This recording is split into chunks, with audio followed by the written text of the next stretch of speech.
laid an 8-minute egg at the end of the second quarter, and it was just couldn't overcome. I mean, we were up 38-32, and then I think they went on a 31-3 run.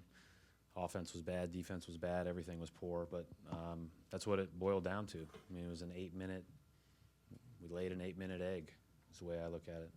The Celtics fall 114-100 to the Charlotte Hornets. We're going to break it down here on the Garden Report on CLNS Radio and Celtics blog, powered by SeatGeek.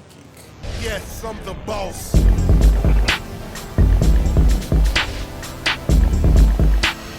Welcome to the show. I am Jared Weiss. I'm joined by Samuel Barnaby Packard. How are we doing tonight, baby?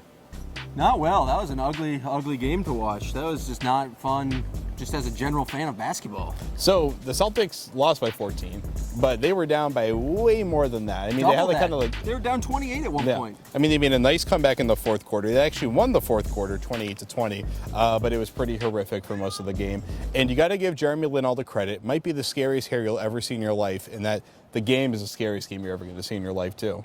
One, he looks like the Fonz, and he looks like he should be in a motorcycle gang in the 1950s. Hey. Two, the Celtics just had no ability to stop him from getting into the paint. I think there's repeated plays.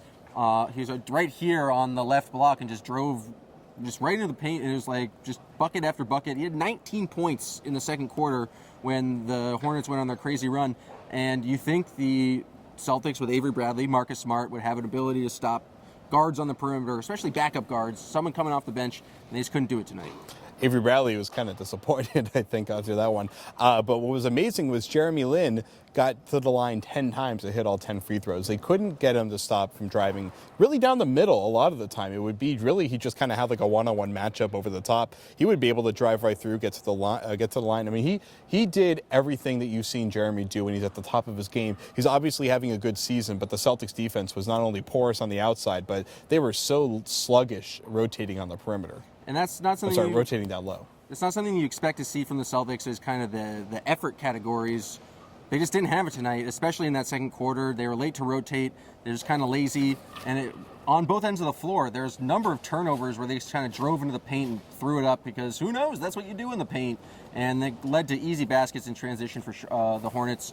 And it's just not a stereotypical performance for the Celtics, just when their mental toughness wasn't there. They didn't have the effort, and then I felt in the second half they kind of let the refs get in their heads. We saw Isaiah get a tech. I know. We saw Evan Turner kind of jumping around, a la disappointed, petulant 3-year-old.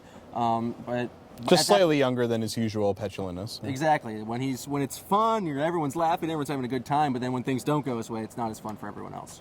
And for the record, Jeremy Lin outscored the Celtics 19-13 in the second quarter, which is pretty remarkable. The Celtics went on an 8-minute stretch of not scoring a field goal. With 9 minutes left, Evan Turner hit a layup to put them up 4.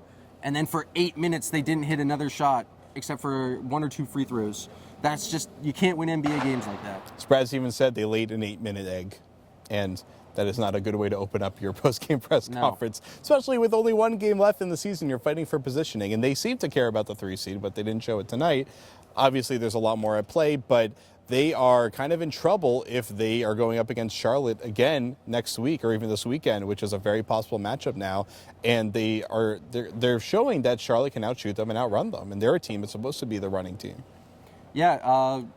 People probably don't pay as much attention to Charlotte because they're Charlotte and they don't have the stars, but it's really probably the worst matchup where that and the Hawks. Charlotte plays excellent defense and they have a lot of great shooters and a lot of great role players. It's a team very similar to the Celtics and they get the most out of the players they have. They don't have the star powder, but they're very well coached and they have the guns, the shooters to kind of stop the Celtics. They really don't have that star powder. You got to get that powder. No, you got to get it nice and dry. Face powder, stars. Plus minuses in the second quarter. It was plus 20, where is it? I just had it. God damn it.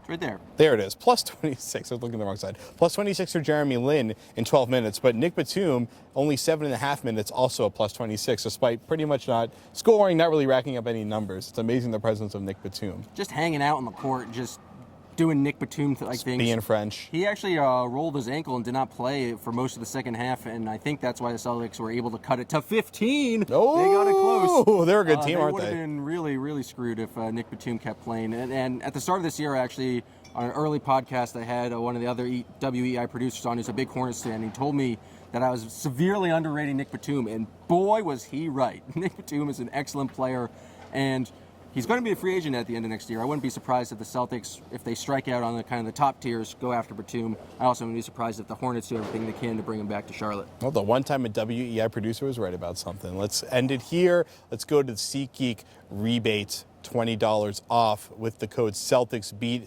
on your first purchase at SeatGeek. So go to SeatGeek and use CelticsBeat as your promo code. We'll be right back for part 2. Stay right on this playlist on the Garden Report on CLNS Radio and Celtics Blog.